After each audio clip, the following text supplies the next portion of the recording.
Hi guys, welcome back to another video. HPPSC PGT maths का examination कल यानी 19 मई 2024 को कंडक्ट करवाया गया। इसका पेपर 1 की वीडियो हमने पहले चैनल पे डाल दी है इसकी आंसर की। इस वीडियो में हम पेपर 2 में पूछे गए जो education pedagogy, education policies and जो साइकोलॉजी और कंप्यूटर सेक्शन से जो क्वेश्चंस पूछे गए थे 10 से 15 क्वेश्चन इस वीडियो में हम डिस्कस करेंगे। शुरुआत करते हैं पहले क्वेश्चन से, क्वेश्चन नंबर 63 से। क्वेश्चन में पूछते हैं free and compulsory education was recommended bye. Free and compulsory education का जो कंसेप्ट है ये किसकी रिकमेंडेशन थी? सबसे पहले तो फ्री एंड कंपलसरी एजुकेशन की रिकमेंडेशन दी थी कोठारी कमीशन ने। कोठारी कमीशन आया था 1964 में, 1964-66। तो कोठारी कमीशन इस क्वेश्चन का करेक्ट आंसर होगा। Free and compulsory education was recommended by Kothari commission, option C correct होगा। अगला क्वेश्चन है क्वेश्चन नंबर 62।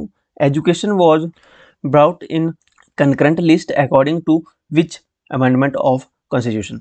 शिक्षा को समवर्ती सूची में कब डाला गया था, कब इसको अमेंड किया गया था? ये क्वेश्चन हमने अपने प्रीवियस वीडियोस में कई बार डिस्कस किया है। अभी रिसेंटली भी हमने ये क्वेश्चन डिस्कस किया था कि जो एजुकेशन है उसको 42वें संविधान संशोधन 42nd amendment of the constitution के द्वारा 1976 में कंकरेंट लिस्ट में डाला गया था। Okay, so option B correct होगा इसका, 42वां संविधान संशोधन।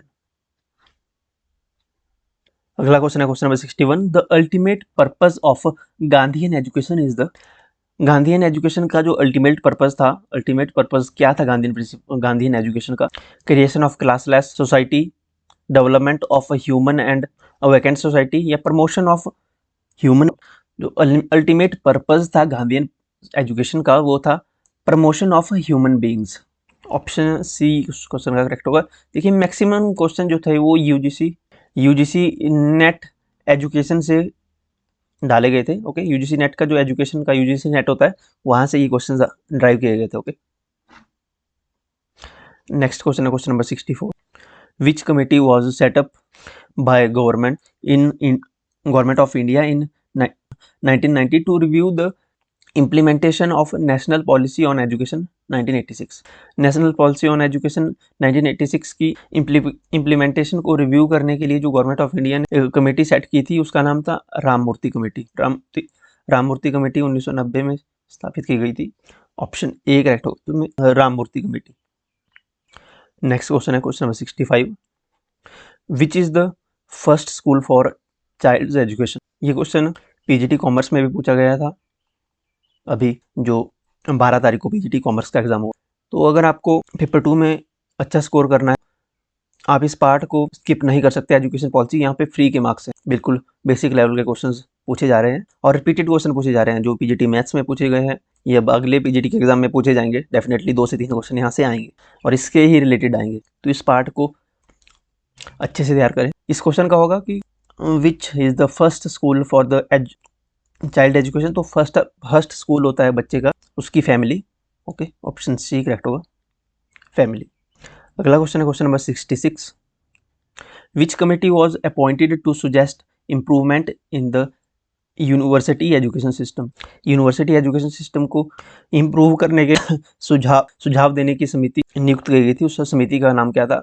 उस समिति का नाम था Philip Hartog commission. Philip Hartog commission, इसे इंडियन यूनिवर्सिटी कमेटी के नाम से भी जाना जाता था।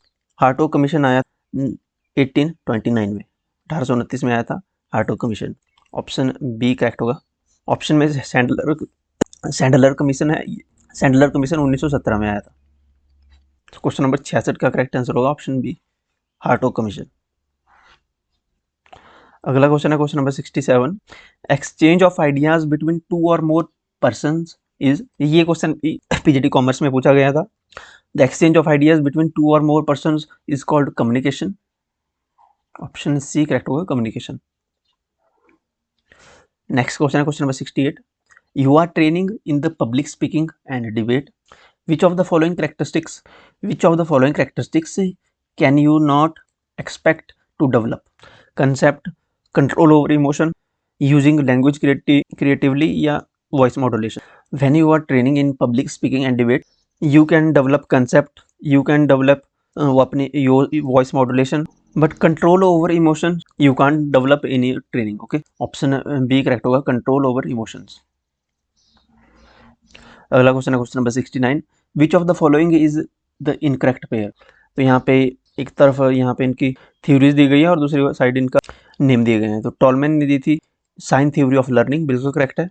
फील्ड थ्योरी ऑफ लर्निंग दी थी लेविन ने, बिल्कुल करेक्ट है। Social theory of learning, social learning theory दी थी अल्बर्ट बंदुरा ने, तो ये मैच गलत है, ब्रूनर ने नहीं दी थी ये। सोशल लर्निंग दी थी अल्बर्ट बंदुरा ने। Okay, trial and error theory दी थी थारनडाइक ने, बिल्कुल सही है। तो ऑप्शन सी ये करेक्टली इनकरेक्ट पेयर है, ये करेक्ट नहीं है, तो ऑप्शन सी इसमें करेक्ट होगा। अगला क्वेश्चन है question number 70, which of the following principles is used to shaping behaviour in Skinner's operant conditioning? The principle is used in shaping behaviour in Skinner's operating conditioning, the principle of reward and punishment. Option D इसमें correct होगा, principle of reward and punishment. अगला question है question number 71, which one of the following is not a web browser? ये computer से question है, कौन सा web browser नहीं है? फायरफॉक्स वेब ब्राउजर है, क्रोम वेब ब्राउजर है, सफारी वेब ब्राउजर है, लेकिन Facebook is not a web browser. Okay, ये एक एप्लीकेशन है, वेबसाइट है, तो ऑप्शन बी करेक्ट होगा, ये एक ब्राउजर नहीं है। अगला क्वेश्चन है क्वेश्चन नंबर 72।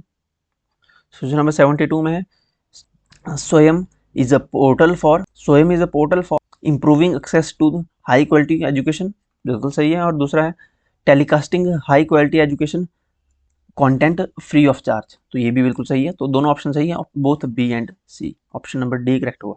क्योंकि ये जो यहाँ पे स्वयं है, इसकी फुल फॉर्म क्या है? इसकी फुल फॉर्म भी पूछी जा सकती है आपकी।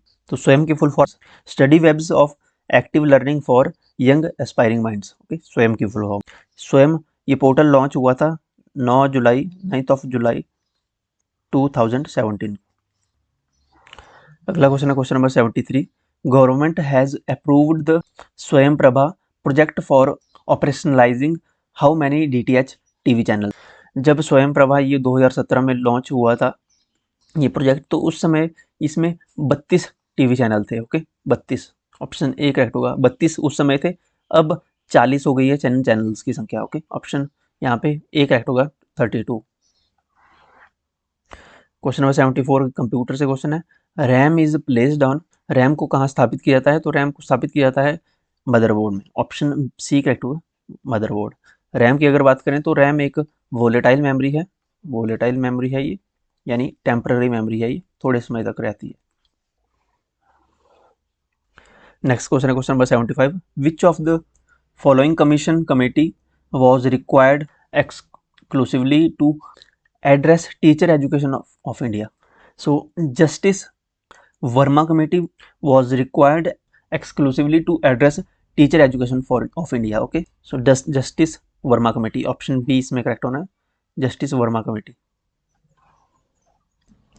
अगला क्वेश्चन है question number 76, the internship program in teacher education has been provided to help, जो इंटर्नशिप प्रोग्राम है टीचर्स के लिए, प्यूपल टीचर्स के लिए जो ट्रेनिंग करते हैं, ये किस लिए प्रोवाइड किया जाता है? To help the student teachers, यानी जो प्यूपल टीचर हैं उनके लिए in the training program. Okay, the student teachers in the training program, option B correct होगा। अगला क्वेश्चन है question number 77, at the district level which of the following institutions has been entrusted with the responsibility of in service teacher education for primary and elementary schools? तो district level पर जो institution को responsibility दी गई है वो है DIETs, option B D correct होगा। डाइट्स को रिस्पॉन्सिबिलिटी दी गई है जो प्राइमरी और एलिमेंट्री स्कूल्स में जो इन सर्विस टीचर्स हैं उनकी एजुकेशन के लिए, उनकी ट्रेनिंग्स के लिए टाइम पर ट्रेनिंग्स होती हैं, वो डाइट्स में ही होती है। जो प्राइमरी टीचर्स हैं या जो मिडिल के टीचर हैं एलिमेंट्री एजुकेशन के, उन टीचर्स की ट्रेनिंग डाइट्स में कराई जाती है, ये हर डिस्ट्रिक्ट में होती है।